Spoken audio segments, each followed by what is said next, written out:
Well, there you Fantastic. go. Back and technology is the forefront of our minds, but that's okay. That's what happens when you're dealing and understanding your higher self. When your lower self is really taken over and the mindset changes quite substantially, you become quite human, and your thoughts and the aspirations seem to go out the window. Anyway, told the girls what the sounds of a crow sounds like, and any Australian watching would understand what I've just said. Anyway, without further ado, the butterflies landed. There he is, butterflies there. And without further ado, we're going to go straight to Priti, my co-host, Priti Pauline, of course, and the guest is in the middle, so all the way from West Sussex. All right, back to you, Pauline.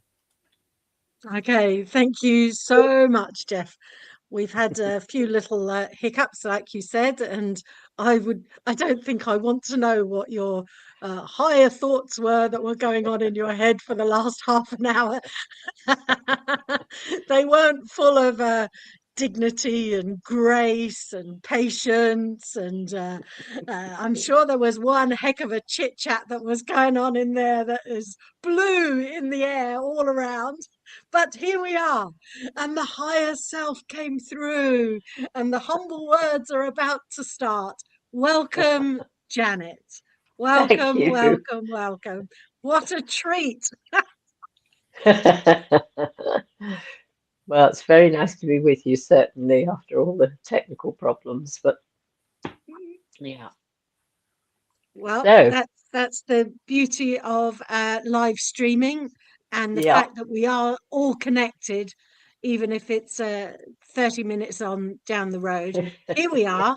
And what a joy. What a great, great joy it is to marvel at the wonders in the end of technology and of the infinite wisdom that is surrounded by us. So, Janet, what can you tell us a little bit about yourself? Where did you start? What was it that brought you to this spiritual journey? Well, originally I went for a reading with a man in London, and he said, well, you're very psychic. Have you ever thought of going to the spiritualist church? And I said, oh, no, I don't want to get involved in funny sects and funny religions. And he said, go to Richmond Spiritualist Church. It's a big church. They're very friendly. You'll be all right there. So off I went.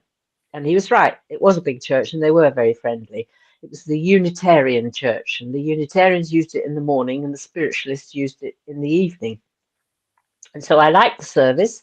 No theology, no dogma, sending out a few thoughts for the sick to start the service, and then a reading by some American Indian or somebody like that, and then a demonstration at the end of it of clairvoyance. And so I liked that service, so I continued to go. But, I wanted more knowledge somehow. So I read all the books in the library, and that didn't really do it. And then eventually I was invited to join a development circle.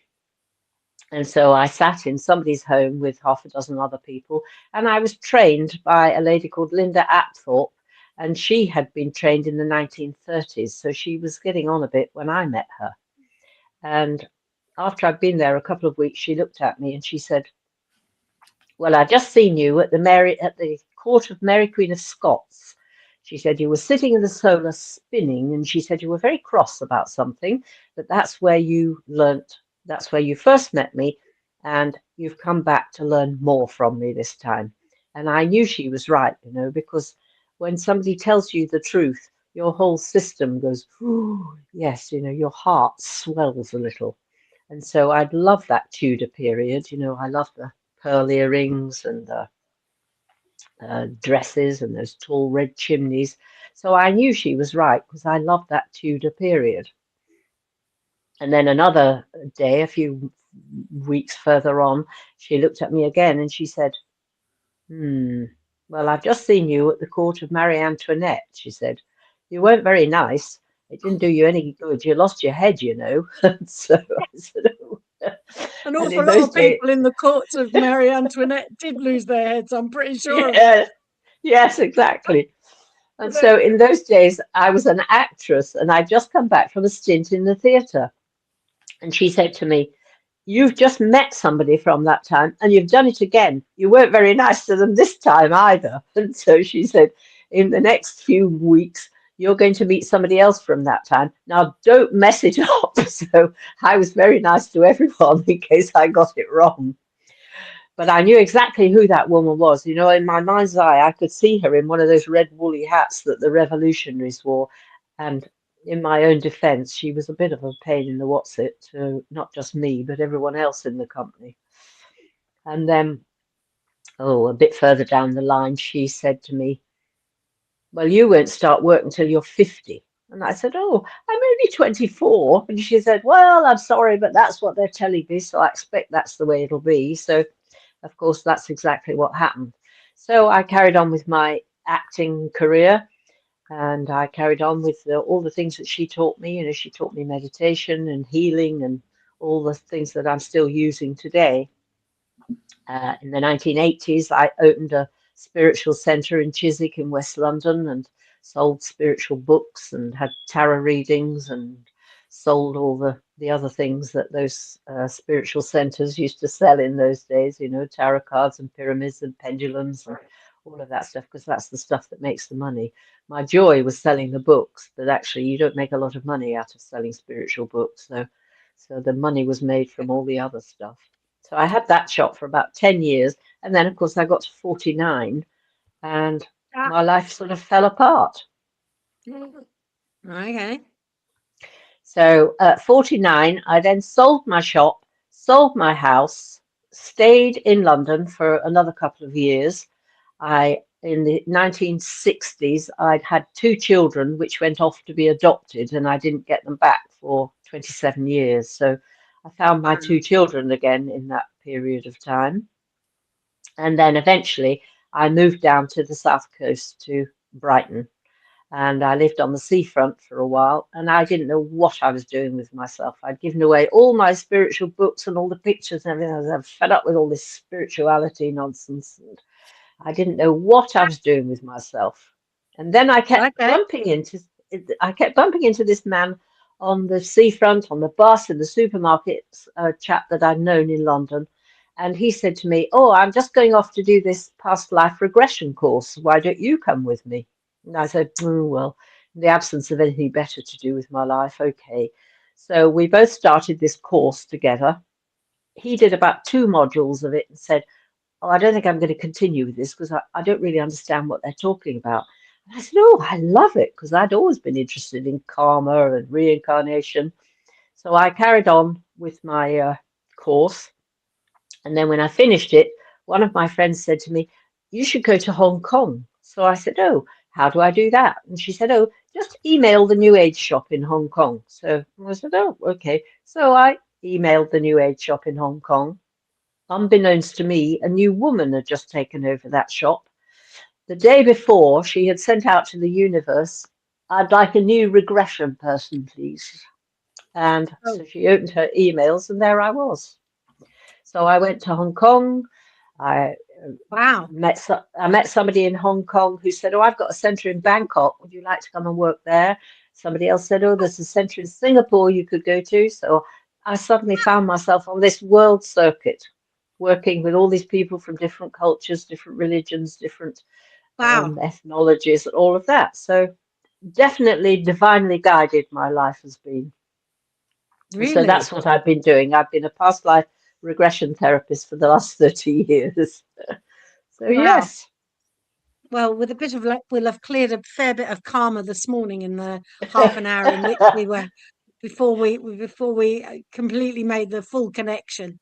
So you on literally on a whim and a prayer, you just decided to up and off you go to Hong Kong. Is that right? Yeah, that's right. I heard you correctly, yeah? Yeah, you certainly did. And then so that was it. From Hong Kong, that all. I'm just putting my earrings in, which I just found in my pocket. Okay, so from Hong Kong, it was up to Bangkok. And what activities were you doing in those places? Is a shop that you went to, was it? And no, I used to work in regressions. Mostly in little spiritual centres. So the place in Bangkok was a very beautiful house off Sukhumvit, which is the main thoroughfare through Bangkok. And it was run by 4 English people. And so I had a room there and they did all the bookings for me. And so I went there 2 or 3 times, and the same with Hong Kong, the same with Singapore and Australia and America and India and all the other places that I've been to. I've always worked in little spiritual centers, and also in Australia too. My son got married up in the rainforest, and so I worked my way down on a bus from Cairns down to Townsville. And when I was buying my bus ticket to get this bus down the coast of Australia, the man selling the ticket said, and this is not that long ago, this is, I don't know, 20 years ago perhaps, he said to me, "Which university do you go to?" And I said, "Brighton." And he said, "That'll be the one then." And he gave me this student ticket so I could get on this bus and get off. And then I'd work in Townsville, and then I'd work in somewhere else, and then I went down to Byron Bay and met up with my ex-brother-in-law and stayed with them and worked in a little centre in Byron Bay. And I got back on my bus again and went down to Sydney. So I've always been divinely guided wherever I've gone. So yeah, I'm very, very blessed. Yeah, clearly a student all the way through. So Yeah. age doesn't define your No. capacity to be a student. No, you never stop learning. You never, ever stop learning. There's always more to learn. And clearly the bus driver knew that too. Yes. They were very kind, all those bus drivers, I must say. They kept saying, "Come sit up the front," and they'd point things out to me, and they were really kind. It was lovely. Okay, so for anybody who's listening that has never heard of the term past life regression, what can you tell us about past life regression and how and the impact it has in day-to-day life now? Yeah. Well, some people come to past life regression because they're just curious to know who they've been in their previous lives. Some people know that they've got an issue that they know they've brought in from a previous life and they want to deal with that. So there are lots of reasons why people will come to a past life regression therapist. For myself, I will have a little chat with you first of all, just to work out what your life has been like, what kind of issues you need to deal with, where we need to go in the session. And then in the session, I take you back from last week, back through this life, just helping you release and let go and heal those traumas and painful moments and the things that everybody has to experience in life. And then back into your early childhood, back into the womb, see how your mother was feeling when she was carrying you, by which time you're in a very deeply relaxed state. And then I just use a little hypnosis or a breathing technique or whatever it involves to just move you over into those previous lives. So you have to use your imagination and your intuition. You know, some people are visual, so some people will actually see images or pictures. Some people are audial, so won't see or hear anything, but just will get words or impressions or hear something. Some people don't see or hear anything, but just have a kind of knowing of where they are and who they are and what they're doing. So that's the process that I go through in the session. So it takes quite a long time. It's 2 or 3 hours. So you've got lots of time to see and feel and experience and release and heal and whatever else you need to do. I'm kind of assuming if you're going back through the portal of the womb, that you're back into the infinite. So time is of no consequence, really. That's right. You just Is that a fair assessment? That.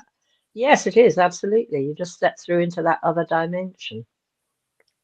Okay. And what kind of interesting experiences have you had? Which were the ones that are the standout experiences? Oh, gosh, let me think. Well, I had a woman who came to me with a shoulder problem that she'd had for quite a long time. She had been to chiropractors, osteopaths, healers, you name it. None of them had been able to do anything about this shoulder problem.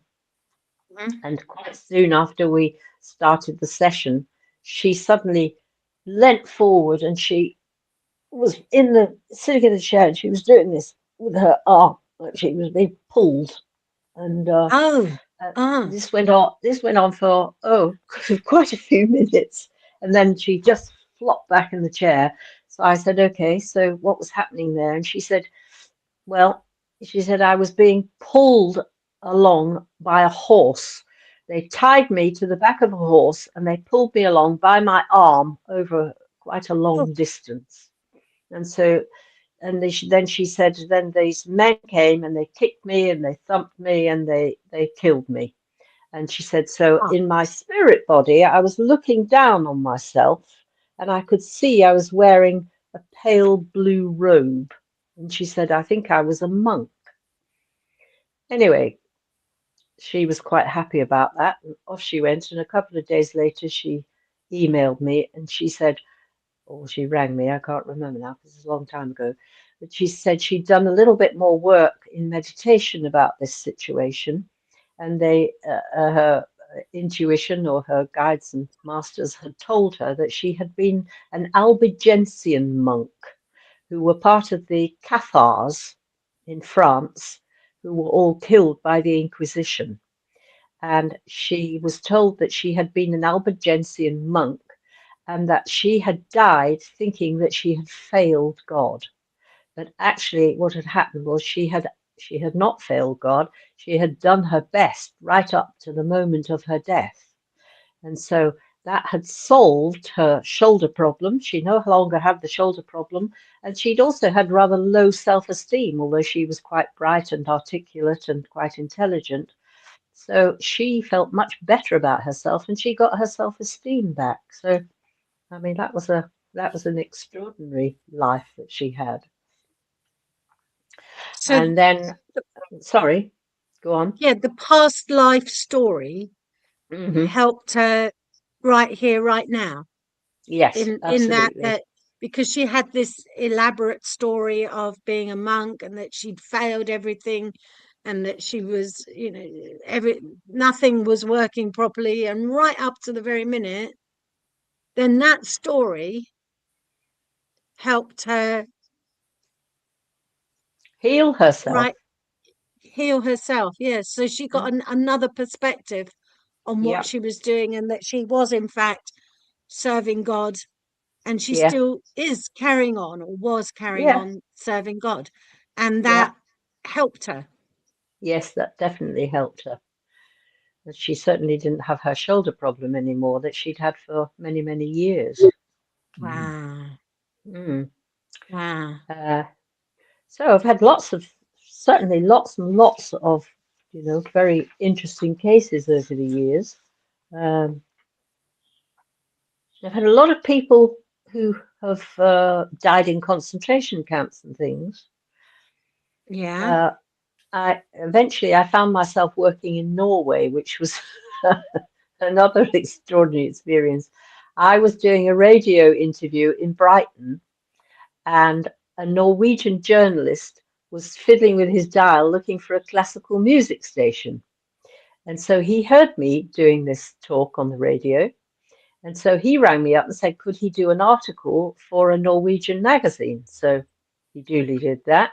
So then I started getting inquiries from Norway. And then I met another Norwegian girl who lived in Eastbourne down the coast from me. And she said, oh, there's an alternative fair in Oslo, So Oh, I said, oh, well, I'll take a punt at that then. So I booked a stand and I took my neighbour with me from upstairs. We booked into the hotel and I said, well, if the fair looks like it's going to be successful, I'll stay on in the hotel and do some one-to-one sessions. So okay. this girl, she quickly sold all my one-to-one sessions. So I went to reception and I said, can I extend my reservation? And they said, no, there's an Iron Maiden concert happening in Oslo and 40,000 people are descending on Oslo and there wasn't a hotel room to be had. So I Okay. went back. I went back upstairs. And I said to my friend, "Oh, I can't extend my reservation." And she said, "Oh my goodness, you've taken all this money. You've taken all these appointments. What are you going to do?" So I said, "Oh, well, I'll sort it out." So when we got to the fair, I said, "I'm just going to have a little word upstairs." So I sat down and closed my eyes, and I said, "Now look, God, I've got a bit of a problem here. I haven't got anywhere to work next week, and I haven't got anywhere to stay. So could you sort that out for me, please?" And I got a lovely whoosh of energy, and I said, "Thanks very Oh, much." And then the woman from the next door stand poked her head round and she said, "Hello, good morning, how are you?" And I said, "Well, I'm fine, except I haven't got anywhere to work next week and I haven't got anywhere to stay." And she said, "Oh, you can stay with me. I'll go put you up." So I said, "Oh, thank you very much." And she said, "I haven't really got anywhere for you to work." And so I said, "Well, I'll just take the bed for the night and I'll sort the other bit out later." And then as I've said that, another lady that I've been speaking to the day before came back and she said, "Hello, how are you?" And I said, "Oh, I'm fine, except I haven't got anywhere to work next week." "Oh," she said, "come and work at my house. I've got a big house." So that was it. So I went to stay in her house eventually, and she took over all my bookings for me. And so I worked in her house for quite a few years, and then another friend came in and took over the bookings. So that's how I found myself in Norway. And I've forgotten why I'm telling you this now, of course. What was I saying? it'll come to you. Eastbourne. uh, Still at Eastbourne. Told you about Oslo at the fair. You took it from upstairs. Iron Maiden were in there, but you couldn't get anywhere. And there have been very, very interesting Oh, I past know, I've lives. Oh, remembered. here we are. No, I remembered. So the lady who took over my bookings, she had a daughter who was only 15 at the time. And she said, "Oh, I want to Ah, have a session of regression." And her mother said, "No, no, no, you're too young. No, no, you can't possibly do that." And so anyway, when she met me, they came for a cup of tea. She said, "Oh, you can have your session." And this girl always could not have a shower. When she went into the shower, she had to sit down because she was so full of fear. Anyway, in the session, of course, she died in a concentration camp in the showers, when they had to take all their clothes off and then they were done with the Cyclone B gas. Anyway, so we worked out that that's what had happened to her, which is why in this life she was so afraid of going into her shower and having a shower. And then at another point in the session, she said, "Oh, my feet are burning. They're burning my feet. They're burning my feet." So she'd also been burnt as a witch too. So that was one instance where she had obviously been Jewish in a previous life. And then I had another woman who came to me when I lived in Brighton, and she was half Jewish in this life, but she wanted to know why she'd only been half Jewish. And so very quickly into the session, she suddenly went all stiff and said, "Oh, I'm in this terrible place," she said, "and there are men here in long leather coats with Alsatian dogs, and it's very, very cold." And so she then described where she was, and then she said, "There's a place that we're not allowed to go into, and there's a terrible smell here." She said, "It's the smell of death." And then she suddenly went, "Verboten, verboten, verboten," which means forbidden in German. And so we carried on in this session, and she said, we're standing on the edge of a deep pit, and there's a line of soldiers in front of us. And then the order came, "Fire," and all this line of people were all shot, and so they all fell back into this trench that had been dug, and there were just hundreds and hundreds and hundreds of bodies. And so in her spirit body, she could look down on this terrible scene, but she knew that she was whole and perfect in her spirit body. And so that really answered her question, because eventually she went back up to the light and joined her higher self and her soul group, and she was fine after this really hideous experience. But it certainly answered her questions for her. She realized why she was only half Jewish in this life, because it was a kind of dangerous area to be in. mm, mm. So Wow. Mhm. And do you keep up? Do you follow up with the people after they've had I their don't. No, stories? And no, okay. no, not you. No, some people will come back again to deal with something else or go into a different life, but not usually. It depends. If people want to take their inquiries a little further, then they may come back for another session, but Mm. not So always. so the imagination, there's a sense of knowing that this story for her represented something profound in her life Yes, that she could acknowledge, and yes, an aha moment that yes, came in. definitely. Yes, And with that yes, aha moment, the charge, if you like, was dissipated, so she could yes, normalize and yeah. not be half Jewish anymore, or not be Jewish, or just Yes, be because different from that point on.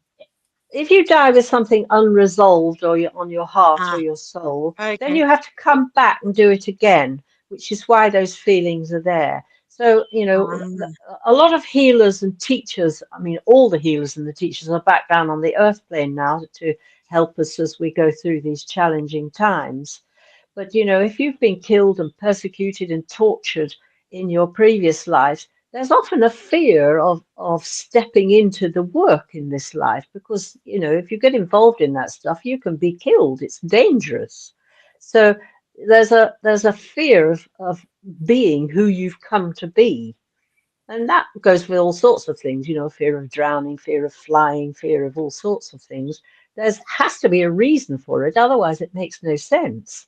So if you can find the reason for it and then understand why it happened, then the fear is dissipated and the karma right. is healed and you can move on and get on with your life.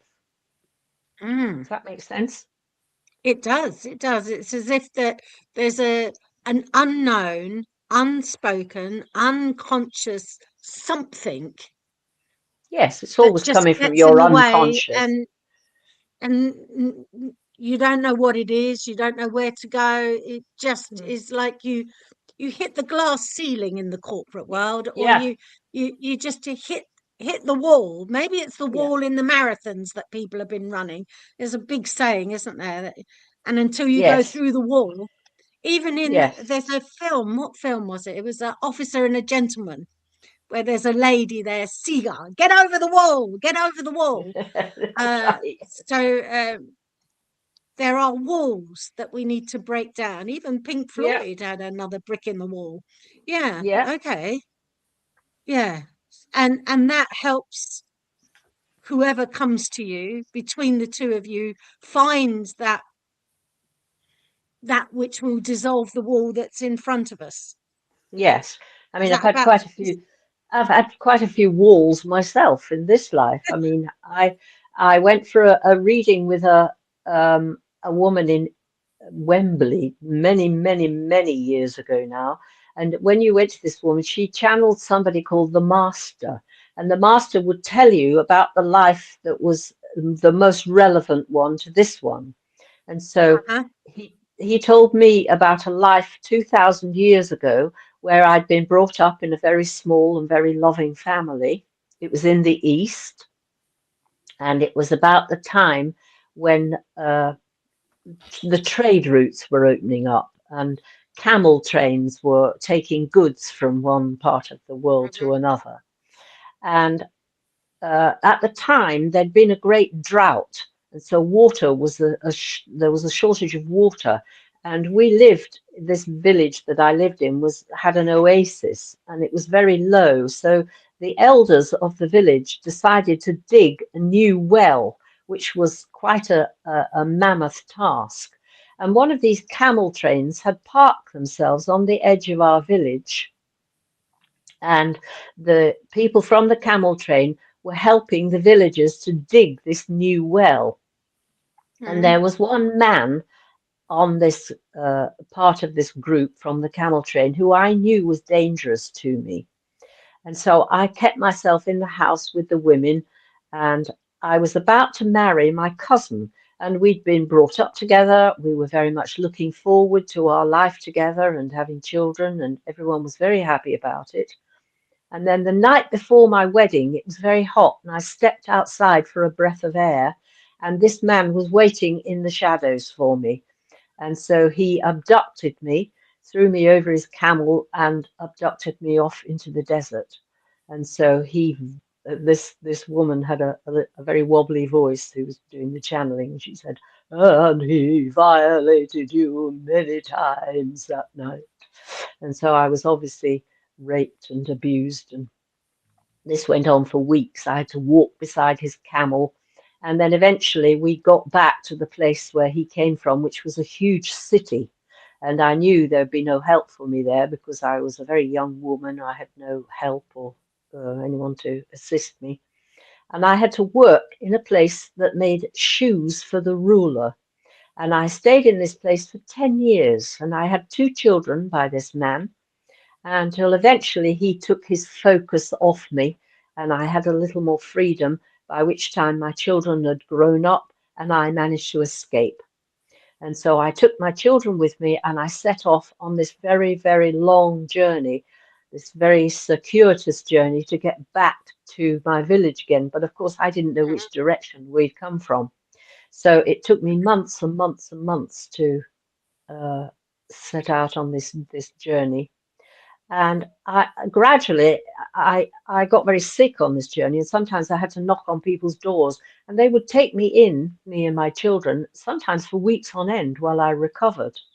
And gradually on this journey, it dawned on me that not all men were bad, that some of them were very kind and generous and hospitable.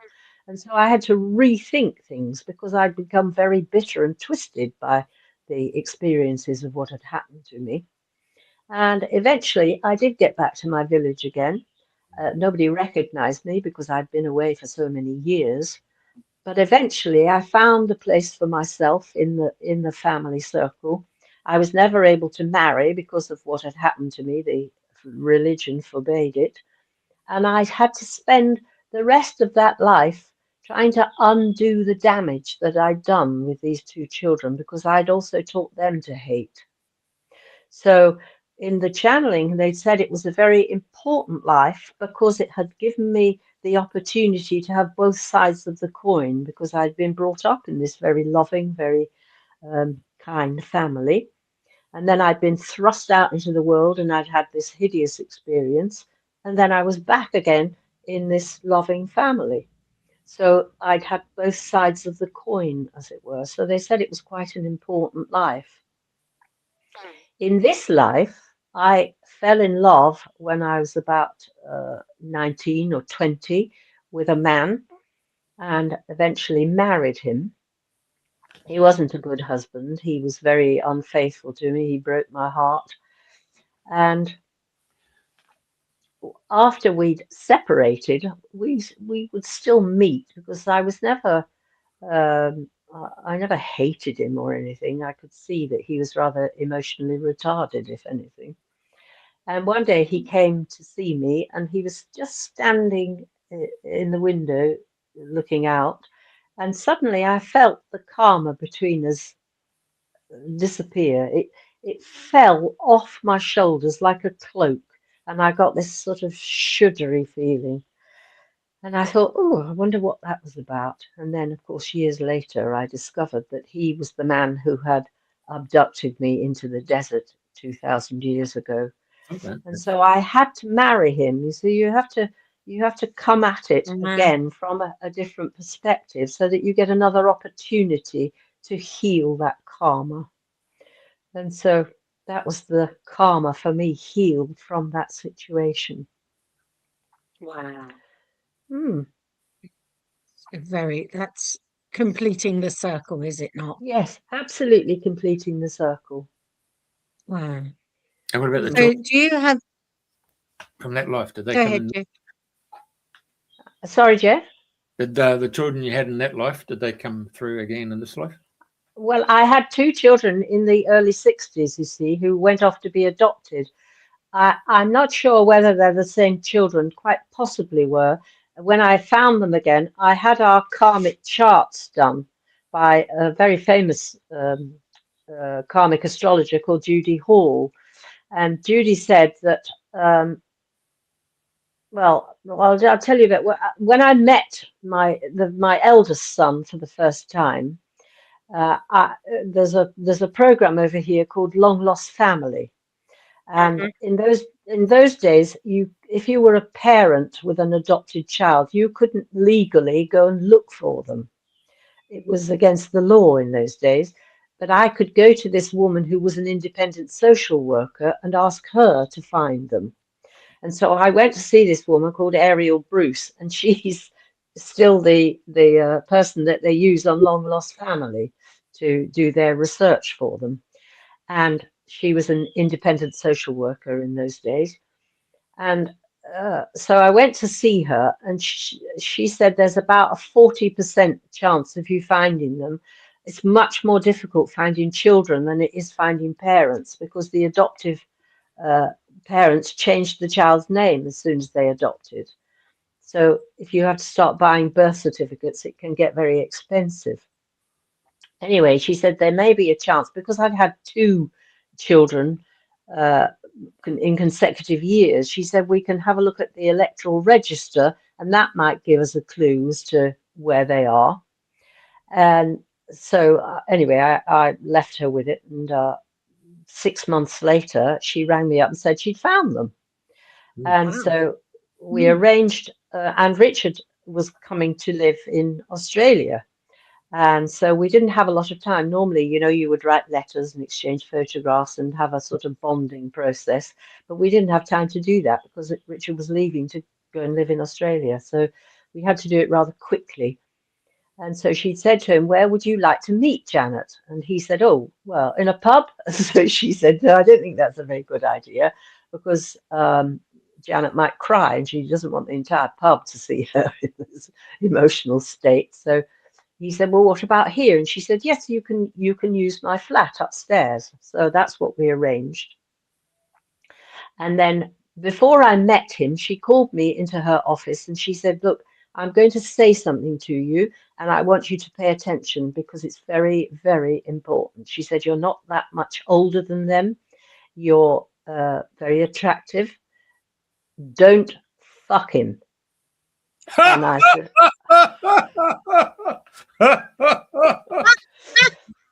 now, you couldn't mistake that instruction. She didn't say don't get too close, don't fall in love, don't whatever. Oh, she was very accurate. She was very, very accurate. So you could not mistake that instruction, because she said, if you do, you will never retrieve the situation. And she said, I'll say the same thing to him, so you both know that I've given you these instructions.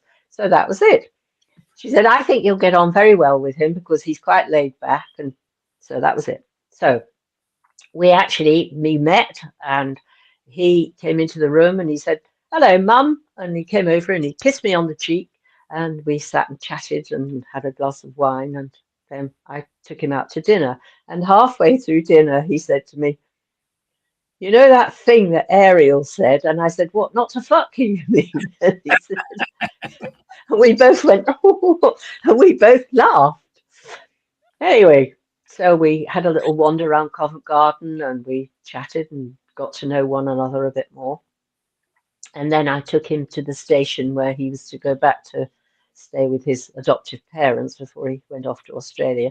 So I said to him, "What are you doing the next evening?" And so he said, "Nothing." So I said, "Well, I'm going to the premiere of a film that I was in. I've only got a small part in it, but you might like to come with me." And he said, "Oh, yeah, that would be great." So the following evening, we met in a pub, and again, of course, and we chatted and we talked about things. And he said, "I'm really glad you didn't have an abortion, Mum." And I said, "Well, to be perfectly honest, in 1965, that wasn't an option. You either had to pay a great deal of money to Harley Street specialists to have an abortion, or you had a backstreet job, or you had the baby. There wasn't a lot of choice in those days."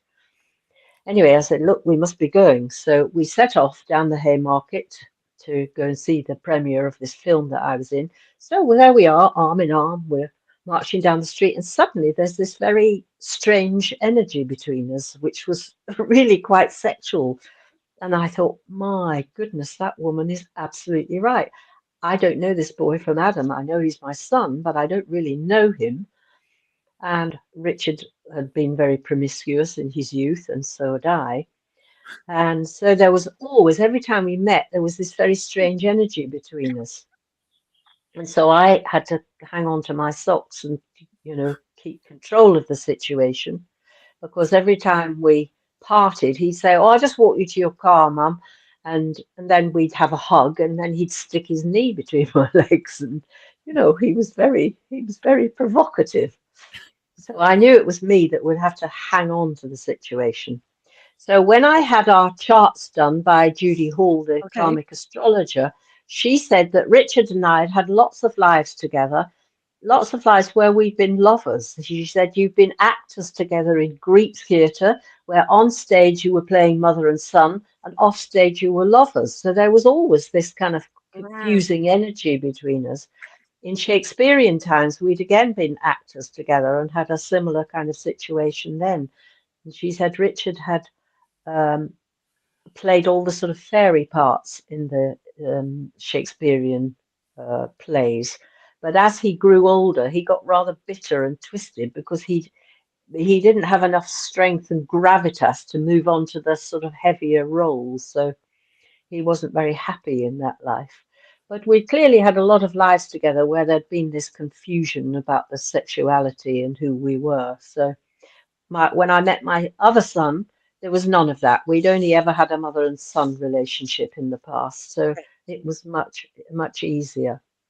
So the roles were far better defined. Yes. Between yes. Whereas with the yeah. So once again, there's been a bit of healing to do, because just in the previous life, where I had to spend that life trying to heal the hate between my children and myself and the situation, in this life, of course, I had to explain myself to them. They had different fathers, which they didn't know about. They were brought up together in the same family, but they had very different. They were very different personalities. They were either ends of the spectrum.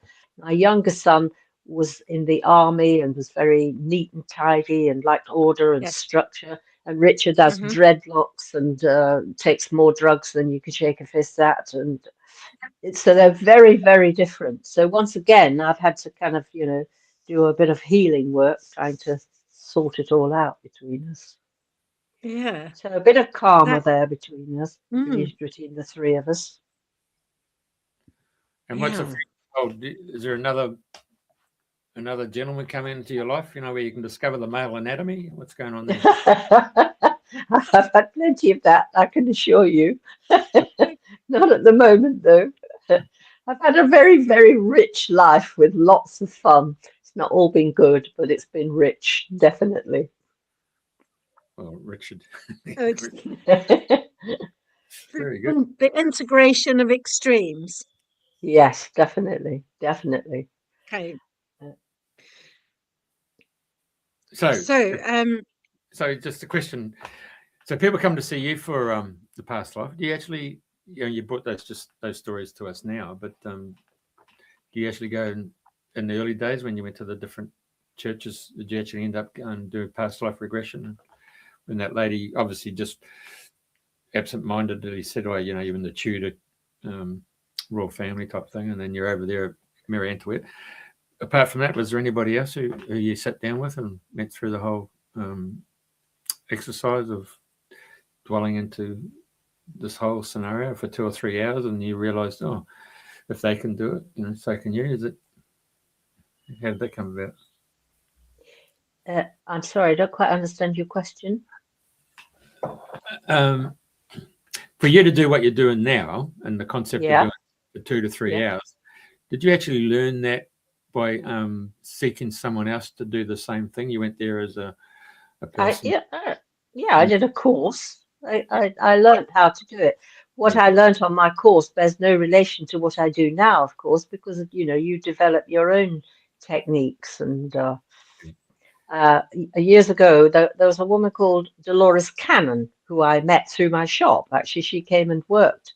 She did an evening with us, Dolores Cannon, and she was a past life regression therapist who wrote a lot of books. Right. And the woman who worked in the shop with me, she said, "Oh, I heard this marvelous woman, Dolores Cannon, last night. Shall I get her over and get her to come and do an evening with us?" So I said, "Yeah." So she rang her up.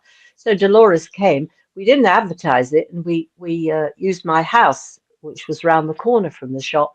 We had to take all the furniture out of the sitting room because so many people came, and they were all packed in like sardines sitting on the floor. And so Dolores came and did her talk and talked about whatever it was. And then some years later, I met her again in Worthing when she was over here because she lived in America, I think. And she was talking about her own past lives. And afterwards, I spoke to her and I said, "You came to my shop a few years ago." "Oh," she said, "I remember that." She said, "They were packed in like sardines, weren't they?" So I was thinking of doing a course with Dolores Cannon. And my masters said to me, "No, you don't need to do that," they said, "because what Dolores is doing, she's looking for subjects for information for her books. So what she uses is a technique." They said, "What you do is intuitively guided. So you don't need to take her course and you don't need her way of doing it." So that was quite interesting, actually. Sure. I had a chuckle to myself when you said you went to Wembley to meet the master, and it took me to a flash of Doctor Who and dealing with Well, actually, that master was, I think, Joseph of Arimathea, who I met at the time of Jesus because I was around at the time of Jesus. And I would get lots and lots of people over the years. I've had lots of people who've met Jesus, who've been around Jesus, who've been his disciples, who've been his friends, his family. And I used to keep thinking, I wonder why I keep getting all these people who've known Jesus. But then that was explained to me because when I went to Egypt about 25, 30 years ago now, we flew from Egypt to Israel and tacked on an extra week in Israel. And we landed at Tel Aviv airport on Easter Sunday.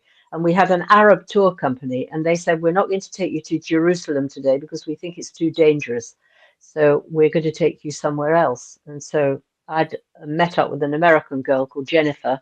And so we didn't really care where they took us because we were so busy chatting and, finding out about each other. Anyway, when we got to this place, we got out of the coach and I started to cry and my whole body started to shake. And I said, "Where are we?" And they said, "You're at the Church of the Nativity in Bethlehem." And so I said, "Good heavens." Now, I was brought up in the Church of England, but, I left quite early because there were too many rules and regulations. So I wouldn't call myself a Christian or even very religious. So we went down the steps into the crypt, which is supposedly into the space where Jesus was born. Now, on the floor, I don't know whether any of you have been there, but there's a big silver star. And when you put your hands to it, it was like pins and needles. It was really very, very strong energy. So whether it's the spot where Jesus was born or whether it's become infused with energy because people think it's the spot, I don't know. But it was very moving and I was actually quite overcome. And so when we went out of this place, I sat in the upstairs church for a little while. And then Jennifer, my American friend, came rushing up to me. She said, "Quick, quick, you must come and see this other place." And so we went to the back of that church, out through a side door into another chapel. And then we started to go down some more steps into a different crypt. And once again, the tears rolled down my face and I started to shake. And I said, "What is this place?" And she said, "Well, somebody's just told me that when they found it, they only opened it about 20 years ago. And when they opened it, they found 50 tiny coffins from 50 Essene babies that were killed by Herod. It was the slaughter of the innocents." Well, by the time I got to the bottom of those steps, I was on my knees sobbing. And I couldn't understand what was going on at all because there were other people wandering around. They didn't seem to be deeply moved by this situation. And so I thought, well, one of these babies must have been mine. That's all. That's the only solution that I can think to this extreme reaction to this place that I was unaware of a few moments ago. Anyway, so I didn't think about it. That whole week in Israel was very strange because it was. I couldn't work out whether it was like scenes from my Bible as a child, or whether it was part of my soul, or it was a deeply moving week. Anyway, some years later, one of my friends put me in touch with a chap who thought he'd been Judas in a previous life. Anyway, so we started emailing one another about what we thought, and he was a pilot for South African Airlines who flew into London quite often. So on one of his visits, he brought his wife with him and his best friend, and so they came down to Brighton, and we all had lunch together, and we all got on very well. And they said, you should come to South Africa. They said, you could work in our house in Johannesburg. We'll find you some clients. And so that's what I did. So a few months later, I flew off to Johannesburg. I worked in their house. And while I was there, this pilot chap called David, he said, I want to take you to this Afrikaans woman to have a reading with her. Her name's Magdal. And so off we went to see Magdal. On the way there, I thought, I better think of some questions to ask her. And so I wrote down 2 or 3 questions that I wanted the answer to, one of which was what happened in that crypt in Israel. Yeah. Because this woman Magdal channeled Archangel Michael and Jesus and various other bods. So I thought that she would be the perfect person to ask this question of. Yeah. So I gave her my questions when I got there. And indeed, Archangel Michael came through. Kutumi came through, who's one of the masters. Joseph of Arimathea came through. And various other people. And they said, indeed, I had been in that life in Israel 2,000 years ago. I had been a man. And I had been Jewish. I was brought up in Qumran in the Essene community. And my wife and I only had one child. But it was as if we had offered that child as a kind of sacrifice so that God's plan could work out and that Jesus will be able to get on with his life and to do what he came to do. So a lot of people had that experience of losing their children, which was a very traumatic experience because most of us only had one child, and we lost that one child and we never had any more. But it certainly answered my questions of what had happened and why I'd had such an extreme reaction in that crypt in Israel. And also why I had been around Jesus at the time, who I had known. I had been part of his outer family. They said I was a second cousin once removed from John the Baptist. So that answered a lot of questions for me, but it was a fantastic channeling, I must say. Yeah. All right. Because Glastonbury's got a bit to do with Joseph of Arimathea, isn't it? With the hawthorn tree. Yeah. And have you collected all these stories and everything else? What's in the wisdom from the masters in your book?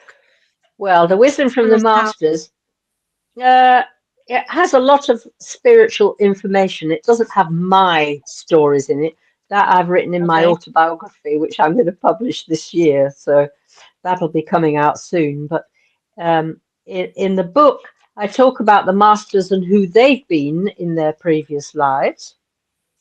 Some of them have, a lot of them, the masters we know quite a lot about, like Saint Germain, for instance. He was Jesus's father 2,000 years ago. Saint Germain. Yeah. He was also the great prophet Samuel. He was in charge of the Temple of Light on Atlantis. In his last life on Earth, he was the illegitimate son of Queen Elizabeth I, because if you look in the history book, she had this strange illness when she was very young, and they shunted her off to some remote castle, but in fact she was just pregnant and having a baby. But because she was unmarried, she wasn't able to acknowledge the child. So the child was passed on to one of her ladies in waiting and was brought up in the Bacon family, and he was Francis Bacon. And that was his last life on earth, and he ascended from that life into the light. But he's been back many times as a spiritual master, because he can create a body for himself and then use it. So he was around at the court of Marie Antoinette, apparently.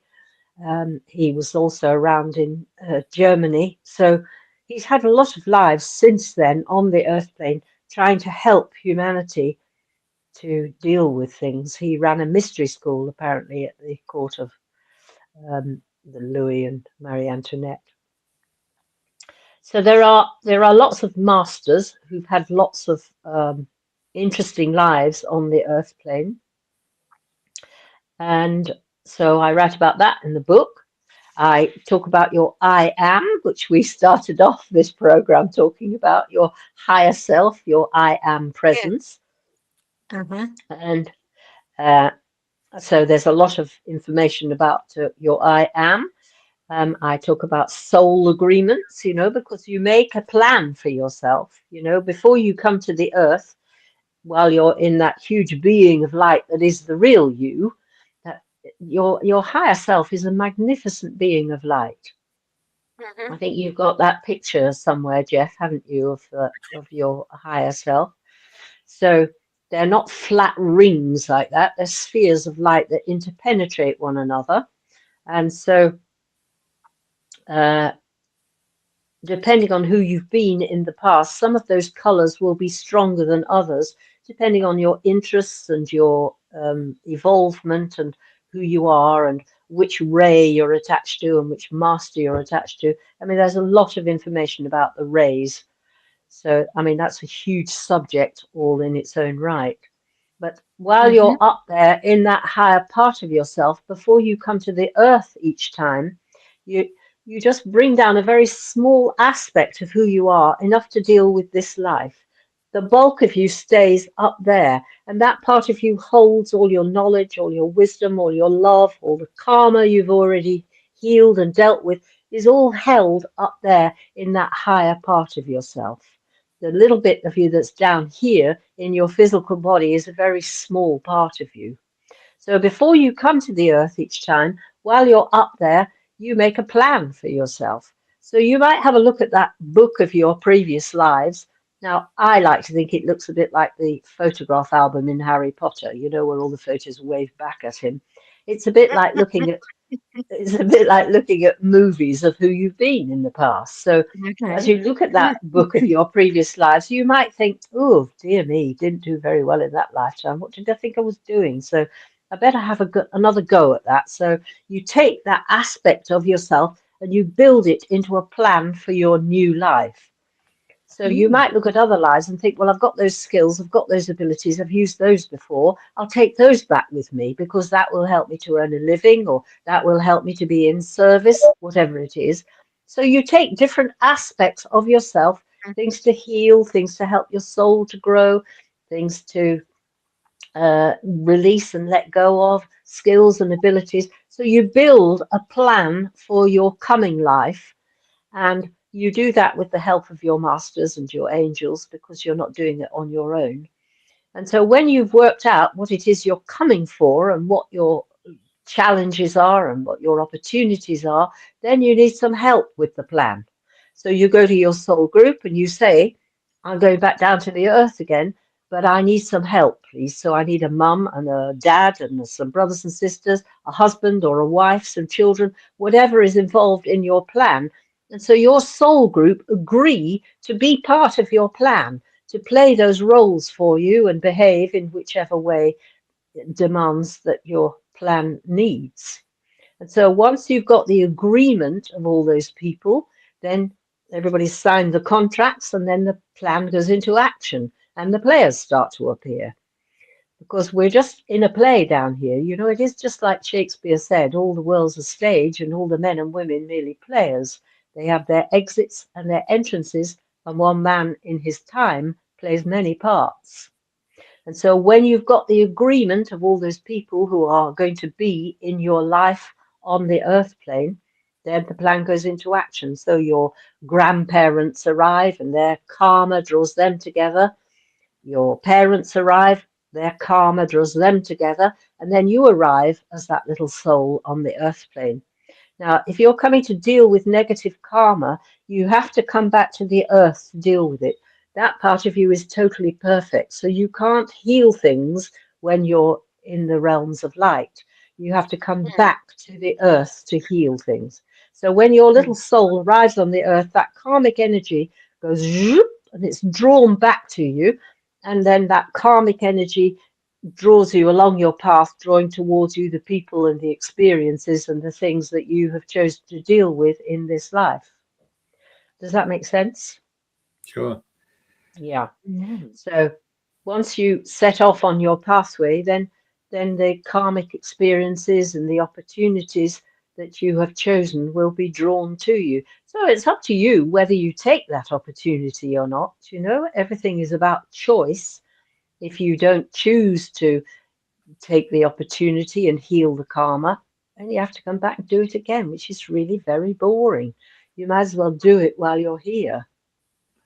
So the big picture here is that you're talking about you as a soul who wants to come and experience that. But really, to get that soul group to come along and agree to it, I mean, they might have already healed their situation. They're here for their own purposes as well, you know, their own karma and their own growth and their own healing, but they have agreed to be part of your plan. And usually those are the people in your immediate circle, you know, your family, your friends, your work colleagues, the people that you come into contact with most of the time. There are other people on the periphery of your circle who you don't bump into very often because you don't have any karma with them, so there's no reason for you to meet them. But the people that, you know, get up your nose and irritate you and make you cross and all of that, you can be sure there's a trigger in there that needs healing when that happens, because those people will keep pushing those buttons until you do something about it. Like you. Okay. Like this morning, I was just thinking the same thing, Jeff. What have you two been up to? you know, offer. And he, oh, fuck me, what's going on here now?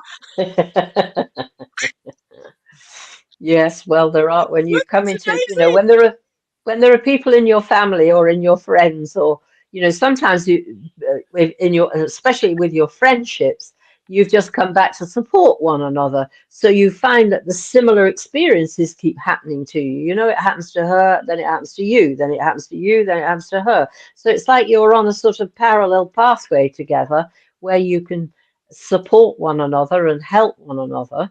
And so those are just supportive friendships. You might not necessarily have any karma to pay off to one another. But if there are people who keep irritating you and getting up your nose, then you can be sure there's something either in you that needs dealing with or something between you. You know, souls make different agreements while they're up there. So you make single agreements where you come to complete some piece of karma for yourself or some challenge from the past. Then you also make joint agreements. Now, my mother and I, we had a joint agreement many years ago in Lemuria, which was the civilization before Atlantis. My mother and I worked in a temple together, and we both worked with energies. She wasn't my mother in those days. We were just colleagues, and my mother worked with absorbing energy, and I worked with radiating energy. So we worked in a very complementary way together. And then we went somewhere where the energy was very dark, and there should have been a group of us to support one another, but for whatever reason, it turned out that we're just the two of us. And my mother got caught up with this dark energy, and she wasn't able to release it from herself. I wasn't able to help her, and she blamed me, and she criticized me, and she blamed me, and she criticized me for the rest of that life. And she died not having resolved that situation for herself. So, as I say, if you die with something unresolved on your heart or your soul, then you have to come back to release it. So in this life, she was my mother. We had a very challenging relationship because she would not have anything to do with spirituality. Because if you get involved in that stuff, it can kill you. It's dangerous. So when I had my shop, she would say to me, we were going out, don't mention that shop. And I'd say, why not? She said, well, they won't understand it. And I said, well, you're not really giving them the opportunity. Well, just don't mention it, she'd say. So she wouldn't have anything to do with spirituality at all. And so she absolutely adored me, my mother. She was very, very loving. She was a lovely mother. But when it came to spirituality, she wasn't having anything to do with it at all. So there was a whole part of me that she didn't understand and didn't want to understand. However, she died at 95. And so just in the last few days before she died, I was sitting by her bed and she was going in and out of consciousness. And so I thought, I'm going to tell her about this karma between us. And so I explained to her how we'd worked in this temple with these energies and what had happened and how she died with this situation unresolved. But I said, you know, Mummy, you love me and I love you, and you're going to a great place soon. You'll be absolutely fine. There's nothing to be frightened of, and you will be fine. And I love you and you love me. And as I said that, a little tear rolled out of her face and she just looked at me, and she died a few hours later. And so some months later, I was having a chat with one of the masters and I said, how's my mother doing? And they said, oh, she's doing very well. She had a big soul wound that she's been healing. So she's coming on. She's doing very well. And I said, so did we heal the karma between us? And he said, you did, but only because of what you said to her in those last few moments, which gave her the opportunity to release that energy for herself and let it go. So that was very good. So that was another little piece of, another little loose end tied up. So that was an example of a joint agreement. And then people make group agreements, you know, where groups of people come back together either to heal some karma for themselves or have some project which they want to continue with. Years ago, when I had my shop, my friend Jennifer, who I'd met in Egypt, was over. She was a terrific healer and she built up quite a good clientele working through my shop. And so one day I said to the girls in the shop, shall we go back and have a cup of tea and see Jennifer? And so we all went back to my house around the corner. And when we went into the house, Jennifer met us and I said, oh, you don't look very well. And she said, no, she said, I've got a terrible pain in my stomach. I don't feel very well. And I said, well, we'll all go into the sitting room. And one of the girls said, well, why don't we give you some healing? So Jennifer said, oh, yes, that would be great. So she lay down on the floor on the hearth rug. And the rest of us, I think there were 4 of us there. And we started doing the healing. And in those days, I was into drumming and American Indian culture and all of that sort of thing. And so we had 2 drums there. So somebody picked up one of the drums and just started very gently just making a sound on the drum. And I picked up another drum and also started doing the same thing. And we just then started sending the healing energy to Jennifer. And then suddenly the drumming got much more intense and much louder. And it was like I couldn't control my hand. And suddenly I saw this scene in an American Indian village. And the soldiers came and totally ransacked this village. And there was shooting and firing and people were falling down. There was blood, there was fire. It was a terrible, terrible scene of carnage. And we were all there. The girl who worked in my shop, I could see her. And I knew she was my daughter. I could see myself. I had these long braids and my hair was grey. I was quite old. And eventually the drumming sort of tailed off and then came to nothing. And we all sort of came back into ourselves and we all opened our eyes and we'd all seen the same scene in that village at the same time.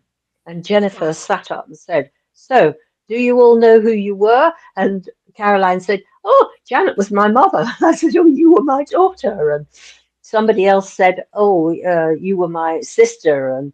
And one of the girls said, one of those soldiers was my father. No wonder I've always had such an animosity to him in this life.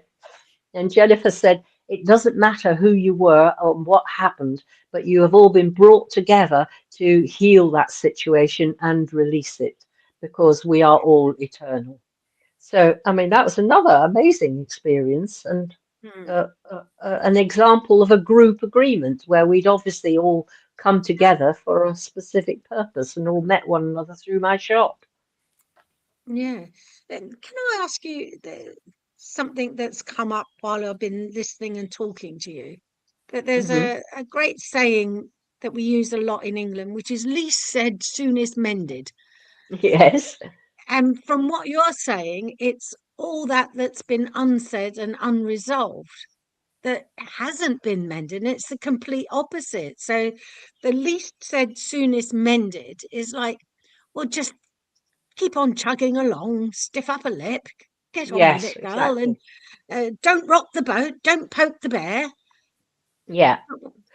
Well, and that's true, because that's avoiding, exactly. But people don't like confrontation, so most people are very scared of confrontation, and it doesn't always have to be violent. You can have a conversation with somebody and explain how it makes you feel rather than blaming them. It's when we start blaming people that the trouble starts. So it's much better to try and have a conversation with someone and try and get to the bottom of it rather than least said, soonest mended. It's not a very good way of dealing with situations. Okay. So, have you got any other little exciting stories to tell us? Any more little past life regressions that have Yes, I've got lots the of imagination? them. I've got lots of them, yes. When I had the shop, there was an American woman who was an astrologer as well. And she said one day, she did my chart, and she said, I've got 3 lives here. She said, in one life, you were a farmer in the West Country, and your farm failed. And to make some money, you became a slave trader, she said, and you treated your slaves worse than the cattle that you'd owned. And then she told me about two other lives, and she said, I've no idea why I'm telling you that, but anyway, there we are. That's what I get, or that's what's in the chart, or whatever it was. Anyway, so in 1983, I went to Sri Lanka, and I had a friend who was Sri Lankan, and he died. So his partner took me back with his mother, and we met up with other friends in Colombo. And then 8 of us went on a trip around the whole coast of Sri Lanka in a minibus. So we had a fantastic time. And when we were up on the east coast of Sri Lanka, Willie, who was actually a film director who lived in Canada, but he and his wife were over there for somebody's silver wedding, I think it was in those days. And so we went out on a boat, and Willie said to me, go on, Jan, put your snorkel on and have a swim round. So I duly put my snorkel and my flippers on, and I jumped off the boat, and I was swimming around, and underneath was this beautiful cavern of blue water with, fish and turtles, and it was absolutely fantastic. And I was all right. As long as my head was in the water, I was fine. But as soon as I lifted my head out of the water, I had this feeling that something was going to come along and eat me. And so I'd stick my head back in the water again. And of course, there was nothing there. It was totally calm and very clear. I mean, I could see right to the bottom, hundreds of feet. It was just beautiful.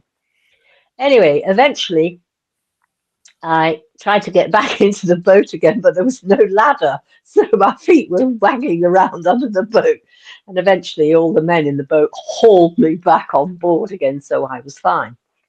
And so I had a wonderful time in Sri Lanka. And in fact, I'm going there again at the end of the month for 3 weeks to see the same people who I haven't seen since 1983. However, so some months later, there was a woman in Brighton who used to channel a Japanese being called Akado, who had only died in the 1950s, I think. And so she would bend over and she'd say, well, cheerio, I'll see you later. And then she would go down like this, and then she would come back and he would say, ah, Janet, how are you? Oh, very good. We have very good time today. Great fun. We have lots of fun. And so this Japanese chap called Okado would come through, and he would give you a full shiatsu massage with oils. And so she was an amazing channel. And so one day when Okado he had a great sense of humor as well, because he was pouring out the oil onto his hand one day, and he said, oh, she'd be very cross when she come back, spilt oil on carpet. So he would laugh. So he was great fun. Anyway, so one day when he was doing the massage on me, he said, Janet, you have fear of drowning? And I said, actually, I don't have a fear of drowning, I said, but I don't like being in deep water. And I explained to him how, you know, with my head in the water, I was all right. But if I lifted my head out, I had this feeling that something was going to come along and eat me. And he said, you see, in one life, you were a black galley slave. And just the age you are now, too old. Turfed you overboard. Lots of scavengers in sea at time. Don't worry, gone now, gone now. And so he'd lifted off this piece of karma. And I thought, well, that makes total sense of me being this farmer who was the slave trader, because then I had to have the karmic experience of being a black galley slave where I got some of my own medicine. So that was another little instance of karma being healed and the whole situation being So I thought that was very good. So somewhere along the line, your higher self decided that it was time to be the galley slave and to not be the person that sold you off as a slave. Yeah, absolutely. So, you know, sometimes we make decisions that are quite hard to understand. You know, you're saying to yourself, why on earth am I going through this experience, especially if you've been abused in some way? You know, it's very hard to understand why you would choose that situation. But of course, you did choose it. I mean, the masters told me that very often, if you've chosen to be sexually abused in this life, in a previous life, you have perhaps abused yourself. You know, where people used to flagellate themselves and wear all those hideous things around their thighs. You know, if you abuse your body in that way, then and you die with that situation still on your soul, then you will come back into this life where somebody else abuses you, where you get the opportunity to have another look at it and to release it for yourself. Because everything is about forgiveness. You have to forgive either the person or the situation or yourself, whatever it is. You can only heal karma with forgiveness, with love and forgiveness. That's really all there is. I noticed over the years, when you go to a demonstration of clairvoyance, that I would say pretty close to everyone who comes through always says, I never got the opportunity to say I love you. Yes, absolutely right. They always come to say either I'm sorry or I love you. Always. Wow. Always. Because there is only love, you know. There isn't really anything else. When you get up there, no matter how bad you've been, no matter what you've done in your life, there's no judgment. They're not going to be wagging a finger at you and telling you off. I mean, it must. I'll tell you another story, actually. Another client came to me, and he was very psychic. He had a life as an Egyptian priest at the time of Akhenaten. And in the session, we went up to have a look at this life, and he realized that he was very, very angry. You know, Akhenaten was a great master who believed in the one God. And he thought it was quite wrong that all these priests were telling people to pray to all these different gods and animals and one thing and another. So Akhenaten turfed all the priests out of the temples and tried to institute a new system. And of course, all those priests were very, very angry with him because they lost their money and their prestige and their position and all of that. And this one priest, who was my client in this life, I took him to look at that life. And in that life, he had, Akhenaten had built himself a new temple out in the desert. And this priest infiltrated himself into Akhenaten's palace, and he managed to put powdered glass in Akhenaten's food and kill him. And so in the session where after he died, I took him up to stand before the karmic board to account for himself. And he said, "Oh, Akhenaten was right. There is only one God. Oh, what have I done? What have I done? What have I done?" And then he said, "The strange thing is, there's no judgment here." He said, "They are sad at the way I have used my time on earth, but there is no judgment. There is only love." And so he was astounded by that. And I think really, if you've done some terrible things in life, it must be much worse to have those masters look on you with sadness rather than wagging a finger at you and telling you off. Mm-hmm. So there is only love. There is no judgment. Wow.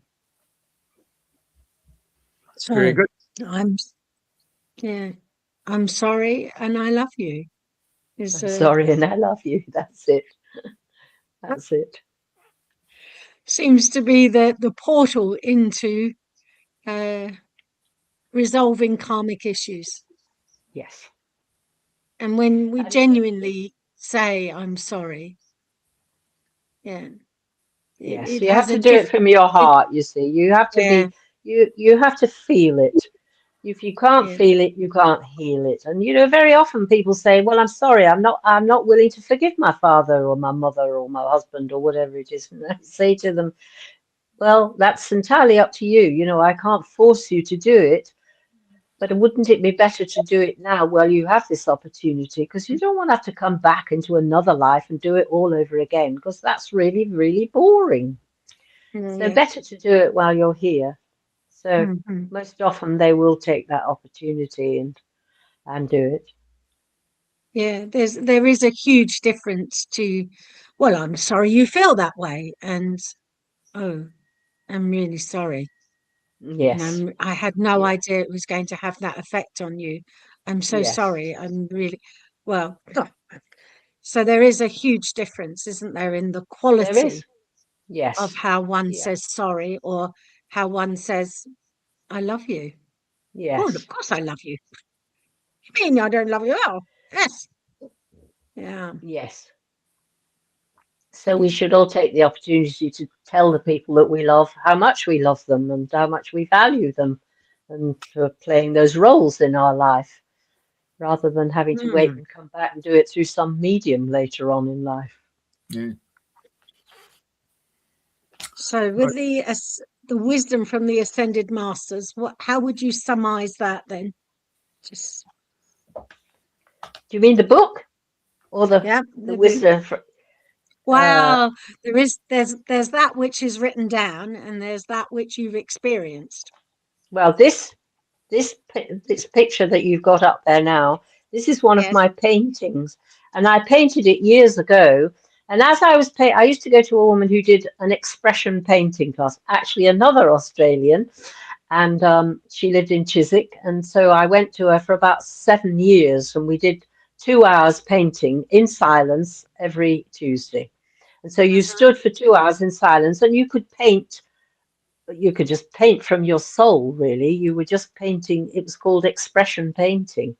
And one day I was doing this painting, and as I was painting it, I kept thinking, "I know this place. This is very familiar to me, this place."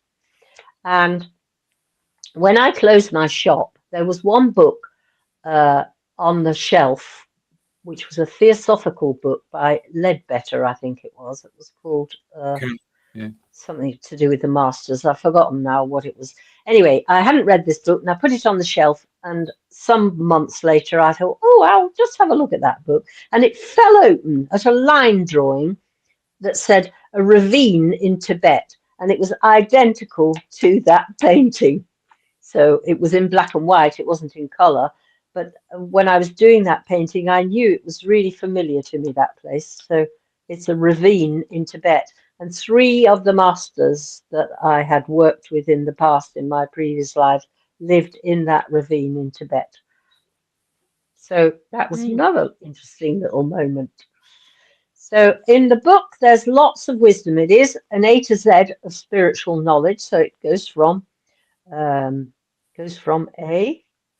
abandonment down to, I think Zarathustra is the last Z in it. So it has lots and lots of spiritual information about all sorts of things, about your higher self, about the masters, about feelings and how you deal with life, and the laws of the universe, the karmic board. So yeah, lots of information there. Yeah. I do remember you sending me some pictures. I don't know if we've got those to hand at all, Jeff. They've disappeared, have they? Got 'em. They were all right then. Maybe on how can I send you those? There's a do you remember the pictures that you sent me some time back, Janet? There's a picture of the round. Yes, of your higher self. It's the picture of your I am presence, your higher self. Yeah. Okay. I We haven't got that even got one to show here. you at the moment. No, it doesn't matter. Not to worry. It's on the Facebook Messenger, Jeff, if you can find it at all. No, not to worry. You gave me the link only to Amazon for the book. Okay then. All right. Is there any questions that you think we should be asking you that we haven't? I don't think so. Wow. No, because all the information will all be there. I can't think of anything else that is relevant. Okay, cool. Well, yeah, there was one, the I am presence. Oh, yes. Yeah, you see, I've got the pictures here in front of me now, but I don't know how to get them on the screen. So there we go. The magic presence. Yeah, interesting. Yeah. So yes. One is my own painting, the big one, and the other one is from the Summit Lighthouse in America. So okay. But I just did my own version of it, so I'm not that's fair enough. Stealing anybody's copyright or anything. Very good. Well, thank you very much, Janet. I really appreciate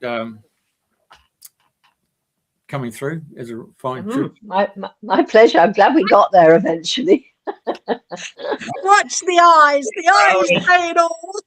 I would have done it in Black. What's the name of Blackadder? Was that Queen Elizabeth? Was it Queen? Who was that one with Blackadder? I don't remember the Queen. There was a Queen, wasn't there, in Blackadder? Yeah. Yeah. It should go off with his head. Oh, that's Alice in Wonderland, isn't it? Off with his head. Yeah, she did that too. Off with his head. But Blackadder. Well, they were very busy doing that. So we've all lost our heads at some stage or other in the past. Well, it has been very interesting and sometimes very, very funny speaking with you. And we shall all remember, well, I will, some of the anecdotes you've just shared with us today. It's been a very interesting morning, and clearly patience and perseverance will get you there in the end, and we will simulcast. Thank you so much. Thanks, everybody. Thank you for persevering with my lack of technology. Yeah, well, you did brilliantly today, Jeff.